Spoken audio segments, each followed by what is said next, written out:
Hi everyone, my name is Bashar Lulu Jabbour.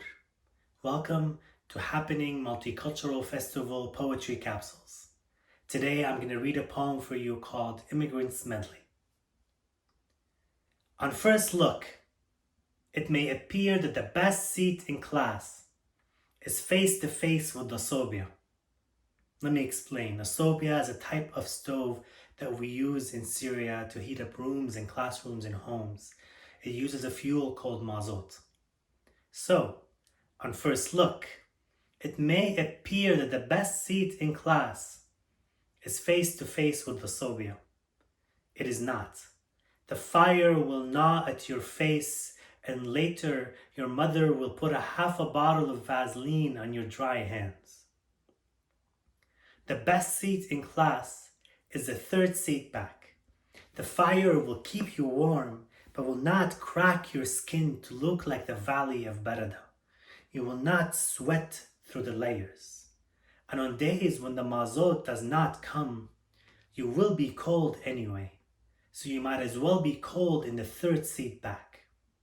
We wore layers like we knew the mazot was never gonna come. I wore 3 shirts, a pair of underpants that made my thighs itch, and 2 pairs of socks. On the coldest days, my mother and I argued about a third pair.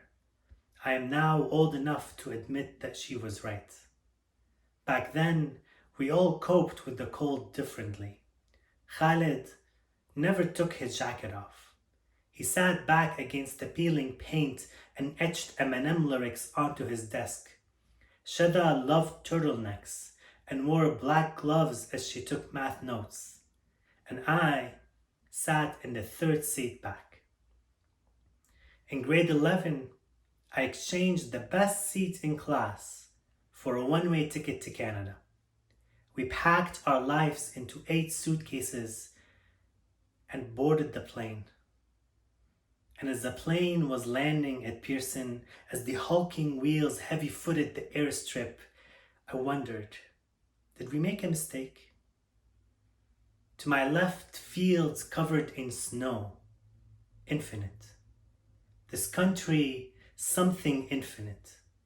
The way it has learned to take and take and take.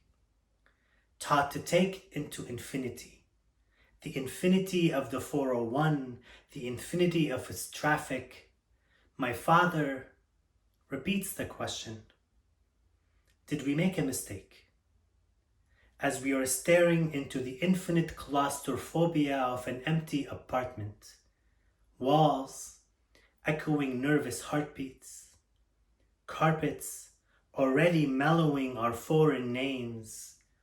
Windows overlooking infinite suburbia. Taught to take and take and take. So instead, take me where my name is my name. All tender vowels and shadde, slight roll in the ra, stillness in the sukoon, its rhyme with flowers. Where my name is history and present, scientist, dictator, government clerk, and farmer. Where nicknames are love, not survival.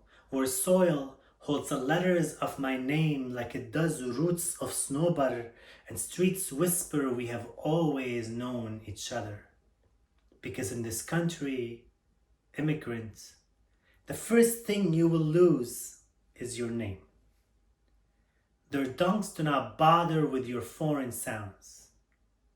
So you'll hand out your nicknames at the party along with the beer and the hummus. You'll play broken telephone until you flatten the L, unroll the R, and drop the dod and the ha altogether. Until you bash your head against a million. Could you repeat that again? Until you begin to introduce yourself with unrolled R's. And when the fight in you is over, they will look you in the eye and say, do I say your name right? In this mirage of inclusivity, this game of diversity we play, where we are accessories to whiteness. We are hummus with your vegetables. We're midnight burritos.